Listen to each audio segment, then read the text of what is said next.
À Domino, ça existe depuis 1998. Il y a environ 200 adhérents et on essaie de faire des activités soit culturelles, soit sportives. Le théâtre, par exemple, c'est une des nouvelles activités de cette année. Cette nouvelle saison avec un théâtre adulte et théâtre enfant. Et on espère, on a un grand espoir sur cette activité-là. Alors le foyer rural de Saint-Étienne-de-l'Aulne est une association loi 1901, bien entendu, qui est affiliée à la Fédération départementale des foyers ruraux du Gard. Et donc le propre d'un foyer rural dans une commune, c'est d'être généraliste. Généraliste, c'est-à-dire que toutes les activités dont les habitants ont une motivation peuvent être aidées par les bénévoles du foyer. Voilà. Donc il y a une solidarité, un travail de collectif qui peut se mettre en place en fonction des besoins, en fonction des motivations locales.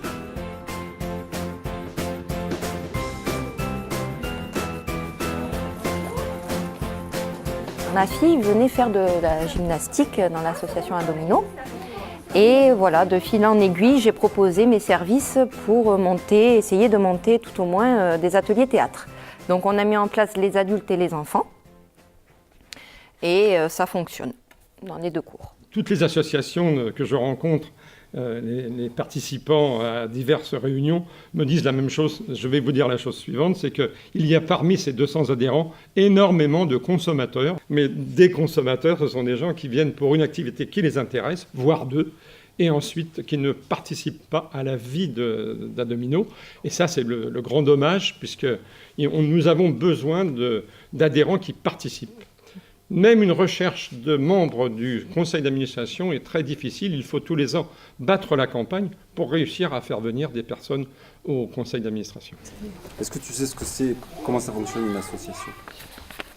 Oui, en fait, c'est quelqu'un qui après il va chercher des intervenants pour, par exemple, le franc-combat. Il va demander à un professeur de franc-combat de venir faire des cours. Et après, par exemple, une fois par semaine, il y a un cours de franc-combat. Et qui c'est qui s'en occupe de l'association ? Il y a des gens qui sont payés pour s'en occuper ou ça marche tout seul ? Comment ça marche ? Non, mais il y a un président et tout. Un bureau ? Oui. Il est juste là. C'est son travail ? D'accord. Non. Je crois que c'est des gens à la retraite. Tous ? Oui. Je pense, ouais. Oui, je pense, oui. Alors, le fonctionnement général, je vous avoue que moi, je ne m'y suis pas trop intéressée. J'ai dû assister à une assemblée générale, je crois. Mais après, voilà, moi, ce qui m'intéresse, c'est surtout les activités qui sont proposées. Après, de m'investir un peu au niveau du bureau, de tout ça, c'est pas... Voilà. Et le projet de l'association, alors vous le connaissez ou pas ? Je pense que c'est de dynamiser le village, de proposer aux enfants des activités à proximité. Faire que les gens se rencontrent, créer du lien social dans le village. Pour vous, c'est important une association dans un village ? Ça le fait vivre, ça permet aux enfants et aux parents d'avoir des activités à un tarif raisonnable et ça évite que les villages soient des villages dortoirs. Mais moi je suis contente parce que en fait même si on est des petits villages isolés des grandes villes, ça permet aussi à nos enfants de ne pas être pas défavorisés qui ne font pas partie des grandes villes et où il y a une offre plus grande de loisirs et que chez nous aussi ça se fait des petites associations comme c'est très bien. Donc j'entends au travers de ce que vous dites l'importance et le rôle que joue cette association pour vos enfants, etc. Est-ce que vous auriez envie de vous impliquer dans... Demain, oui, pourquoi pas, Une fois que je connaîtrai un petit peu les gens qui sont à la tête de cette association, parce que je ne l'ai pas rencontré, mais peut-être la semaine prochaine, je pourrais bien les rencontrer, oui, pourquoi pas, oui. Eh bien, je vous présente le vice-président. D'accord, enchanté, monsieur. Pourquoi pas, voilà. Par le passé, dans ce temple, on organisait du théâtre. Les chanteurs venaient également faire des prestations, des expositions de peinture, du soutien scolaire et des activités manuelles. Le bénévolat se fatigue, les gens qui se donnent à fond se lassent à la longue et il faut renouveler ces bonnes volontés qui permettent de créer une vie dans le village. Mais s'il n'y avait pas d'association, comment on vivrait, quoi? Je veux dire, on ne rencontrerait plus personne, on n'aurait pas d'activité ou de lieu de rencontre. Même si les gens préfèrent peut-être plus leur appareil de télévision ou plus leur train-train habituel, parce que beaucoup travaillent au village. Hein. Il y a des retraités, certes, il y a des cheveux blancs, mais il y a beaucoup d'activités.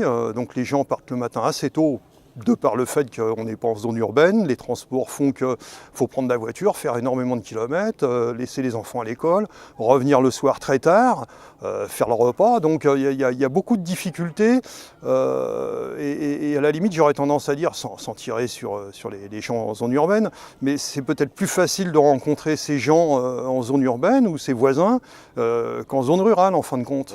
Grâce à ton idée, Sarah, on fait cette soirée très intéressante où on a un vin chaud, on va pouvoir mettre des gens autour, ça c'est très très très bien, et puis faire que les gens, on va voir si les gens du village vont bouger. Le principal, c'est le lien, c'est que les enfants se connaissent, c'est qu'ils ne traînent pas, c'est qu'on leur propose des choses, c'est qu'il y ait du théâtre, c'est qu'il y ait du cinéma si possible. Vu l'implication et le nombre de personnes qui essayent d'œuvrer dans le foyer rural, ce soir, ça peut être un encouragement pour nous à recommencer déjà. On est déjà dans l'état d'esprit de se dire, s'il y a du monde ce soir, l'année prochaine on pourra peut-être recommencer à une date ou à des heures différentes. L'enjeu c'est ça, c'est d'essayer de rencontrer les gens. C'est pas forcément l'adhésion qui vient en premier pour nous dans la démarche. On peut participer sans être adhérent, et après on y goûte, on aime ça, on continue. Mais c'est plus ça, c'est amener son petit caillou pour aider à faire en sorte que ça se reproduise. Et puis ma foi, tant mieux si ça se développe. Mais aujourd'hui les enjeux c'est ça, quoi. En fonction du monde qu'on va avoir, on va continuer.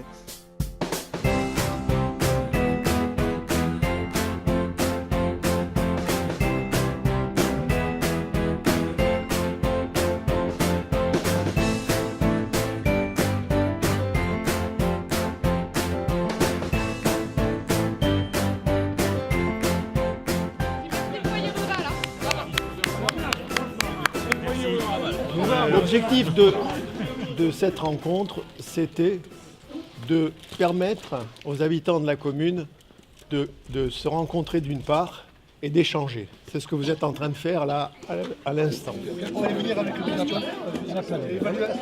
y a des mecs super dans le village qui essayent de faire des choses, qui essayent de regrouper toutes les générations à travers le sport, à travers des événements culturels, festifs.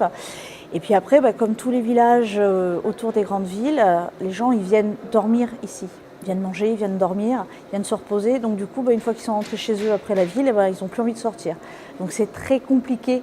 On a en même temps des gens qui sont très acteurs du village et qui font bouger les choses. Et à côté de ça, la population qui a beaucoup plus de mal à venir participer, alors que quand vous posez des questions, qu'on fait passer la feuille de l'Olme à tous les habitants, on nous dit « Oh, il se passe rien, il faudrait qu'il se passe des trucs dans le village quand même ». Je pense qu'en effet, c'est important qu'il y ait des gens qui s'unissent et qui se fédèrent pour organiser des choses, quelles qu'elles soient. Ça pourrait être même des trucs religieux, ça ne me poserait aucun problème. L'essentiel, c'est de se rencontrer, de s'unir, de faire des trucs ensemble, pour pouvoir partager, pour pouvoir échanger et pour surtout s'entraider. Et je crois que ces associations, que ce soit les foyers ruraux ou une autre, ça sert à ça en fait. Soutien, entraide, collaboration, faire que les générations se rencontrent et qu'en fait il y ait du lien entre les gens. Parce que sinon, comme je vous le disais, on rentre tous chez nous, on fait dodo, le matin on se lève, on va bosser, puis ça s'arrête là. Qu'est-ce qui vous semble important dans une vie de village? Qu'est-ce que vous attendez de cette vie de village? Eh bien, passer une retraite heureuse, tranquille, et puis aussi en même temps maintenir le contact en rencontrant des gens, quoi. Donc je me suis déjà inscrite au club de gym.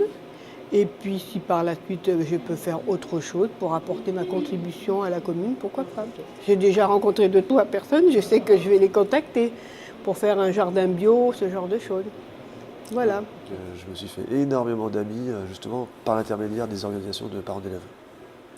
Or mes enfants commençant à être grands maintenant, du coup je fréquente moins. Comment j'aurais fait pour rencontrer tous ces gens si je n'avais pas justement fréquenté ces associations de parents d'élèves? Donc il doit y avoir des associations qui font ce boulot-là pour ceux qui n'ont pas d'enfants, je ne sais pas. Comme le foyer rural, en fait, par exemple, c'est un lieu où les gens peuvent se rencontrer. S'il y a des soirées ou des repas organisés, enfin, ou des choses comme ça, déjà, moi, j'y viendrai. Et ensuite, à proposer, je pense que, en y réfléchissant, oui, je pense qu'on peut trouver, mais c'est bien de réfléchir à plusieurs, donc je veux bien y réfléchir avec d'autres personnes qui commencent à lancer une réflexion, quoi. Si jamais il y a une réflexion en cours, je suis prêt à m'y associer. Si nous avons des participants, nous allons pouvoir amener des nouvelles idées et faire développer d'autres activités aussi, ou amener d'autres participants, d'autres adhérents qui deviennent eux-mêmes des participants. C'est la boule de neige. Aussi, je trouve que les parents devraient participer un peu plus à collecter les fonds. À collecter les fonds. À participer pour organiser des spectacles, participation collective des parents aussi qui pourraient, je ne sais pas, organiser aux fêtes. Je sais qu'il y a des pièces de théâtre qui vont être jouées, mais la publicité n'est pas assez répandue au niveau des écoles. Je trouve de nouveau, ça vient aux écoles à faire la publicité pour ce genre d'association. Sur ce principe-là, en Angleterre, on est très solidaire pour ce genre d'association. Ça existe les associations? Ah oui, d'accord. Okay. C'est le PTJC, c'est les Parent Teachers. Donc c'est les parents et les profs qui font du bénévolat en dehors pour aider justement ce genre de groupe. Ah d'accord.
Faire un tour cet après-midi, mais c'était quand même pas. Ça a bien marché, vous êtes très bas.